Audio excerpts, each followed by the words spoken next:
final dictum of the Ecumene Council, I have released myself of all remaining connections to my former station. This was not difficult.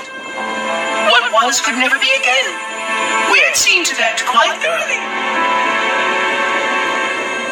Prior to my final journey through the Great Portal, a gathering of my fellow monitors was convened upon the Lightworkers' Credge to distribute the final index collection.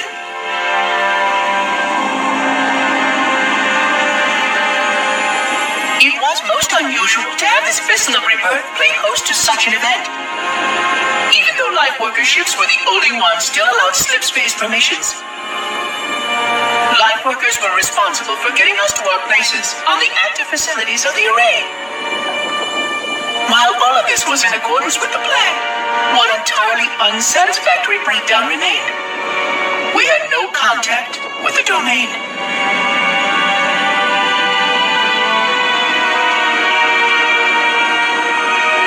The history of all Forerunners was now lost to us. We relied upon the permanence of the domain to preserve our record of the events that led to this point.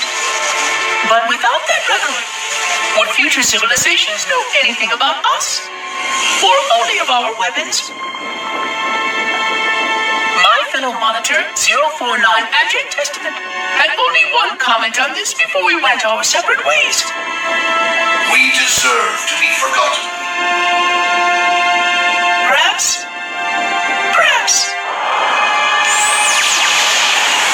But now, the portal opens, and through it, the familiar shape awaits. Halo. Home. Entropy. It has now been 3,000 years since my last contact with any of the other caretakers of the Halo array. Despite clear communications protocol, my fellow monitors have either chosen to ignore, or more likely, have lost the ability to engage in our scheduled updates. The continued lapse of the domain means that we are stuck with achingly slow wormhole of superluminal communications. Prior to this total communication shutdown, the only messages I received in the preceding 4,573 years were incomplete and quite perplexing transmissions from Installation 05.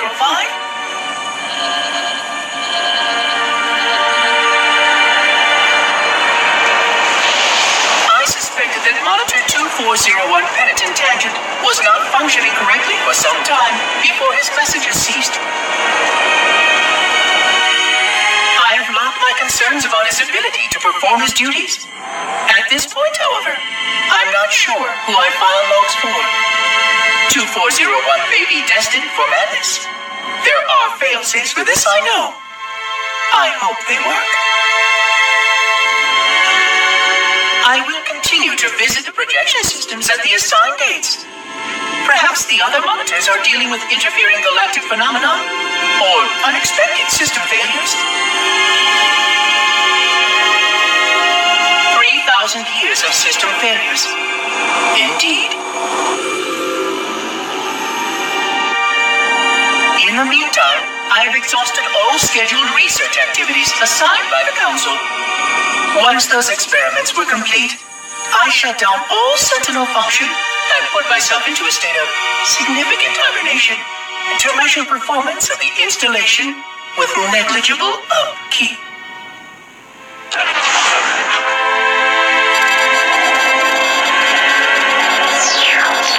After 150 years with no noticeable impact upon installation systems or integrity, even in hibernation I became bored. This was quite troubling, as I was led to believe I was not capable of such a state.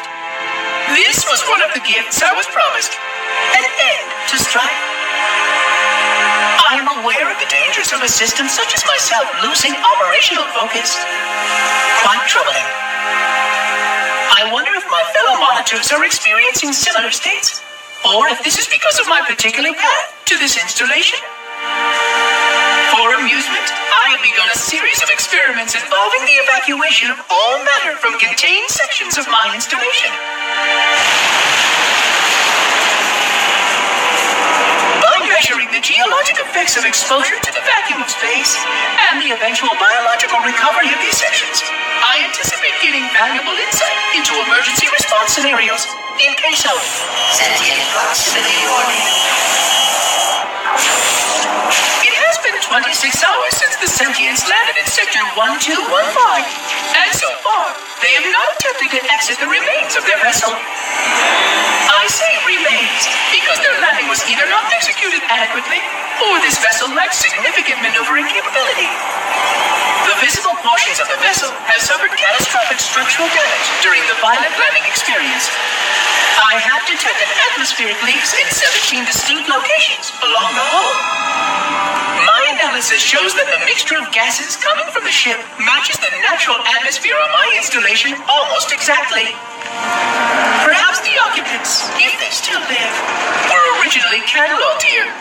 Perhaps these beings will confirm that the plan was successful and that the galaxy has returned to its proper cadence. I am beyond optimistic. But I do not understand why these sentients have not attempted to exit their vessel. Other than the leaking atmosphere, the only thing emanating from this wreckage is an automated distress call. I am currently translating this automated broadcast, but with such a limited data set and no direct communication, I do not anticipate full comprehension. Given the short-range nature of this craft, it is likely that other vessels are nearby. But, in accordance with procedure, I am blocking the distress call. No communication of the location of any installation is permissible. I admit great curiosity about these visitors. While the plan is quite clear about procedure for this situation, I have my doubts. How many failure points can the plan sustain before blind adherence becomes counterproductive?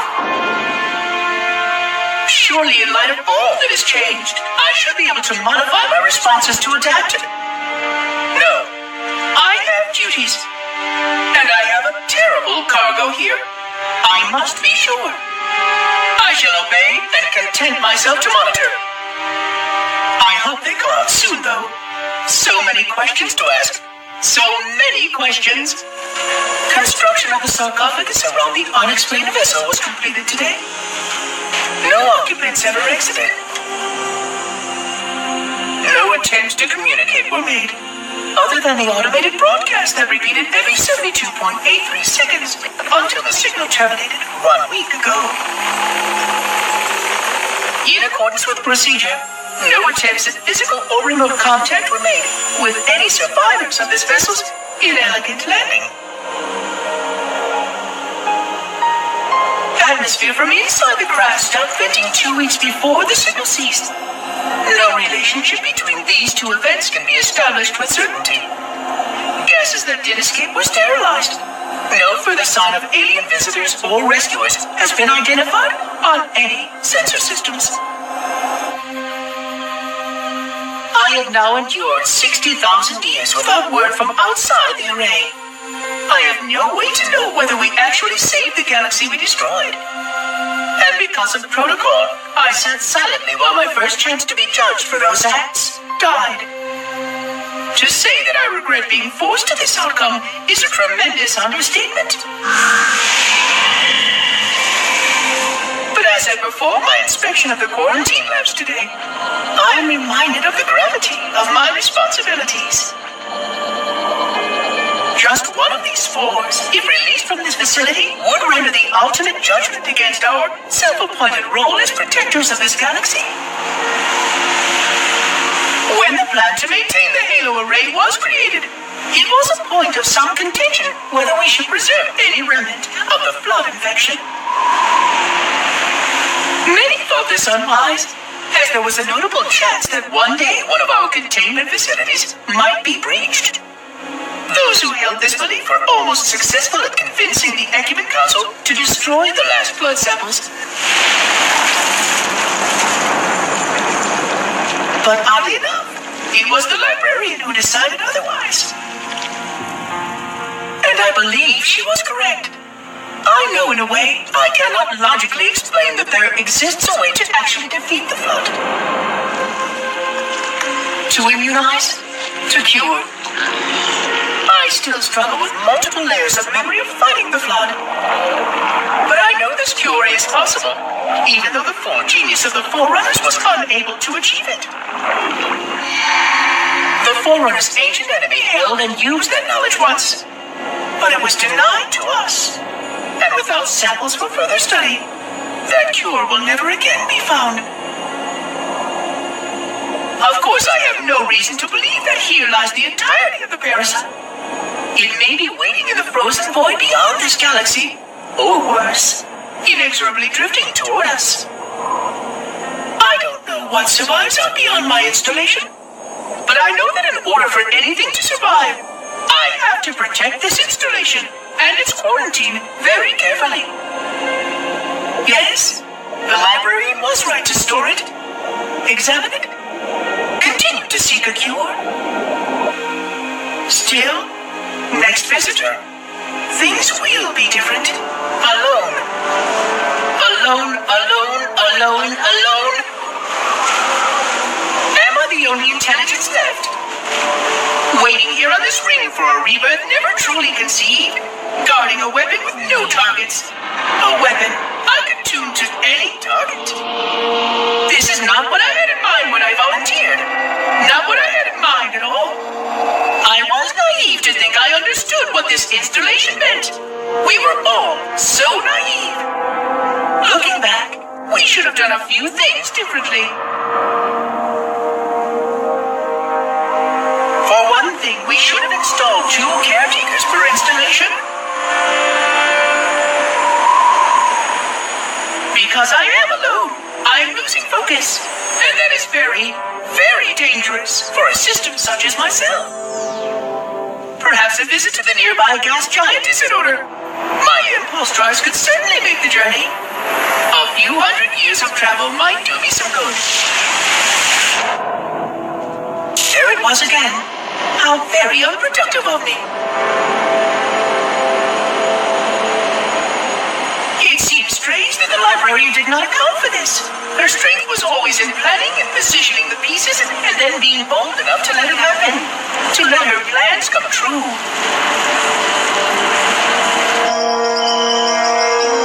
I was a part of many of those plans long before I knew for certain that she was real. Before any of us were. But at the end, we had only a fragment of her brilliance left to us. And I fear that she did not fully appreciate the nature of my situation here. The problems in my post. But even a fragment of... Fragment, yes. Oh dear, here it comes again. 25,000 light years. That is the effective range of this installation. According to the star charts archived on board this installation, I estimate that there are 3,792 worlds capable of sustaining biological sentient life within that 25,000 light-year range. In reality, it may be significantly more than that.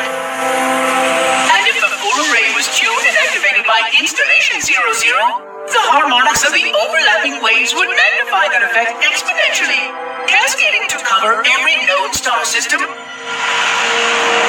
And that only considers the firing of a mere 7 halos. And the original 12 rings survived to see use.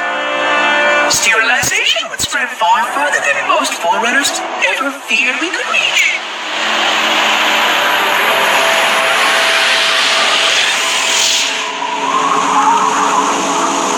But even with just 7 rings, we were able to destroy every sign of the Flood. And every other sentient creature along with it. This victory was the will of our people, despite the fact that it meant our own end as well. But by our pyrrhic measurement, it was a victory, and cleared the stage for the rest of the librarian's plan. I sometimes wonder whether the Didact could have succeeded at a much smaller cost. I learned the folly of opposing him personally, and his brilliance was unsurpassed. Except, perhaps by her own. He never got the chance to fully execute his proposal. The Council saw to that. But if something were to go wrong with one of the halos, if our tools were ever turned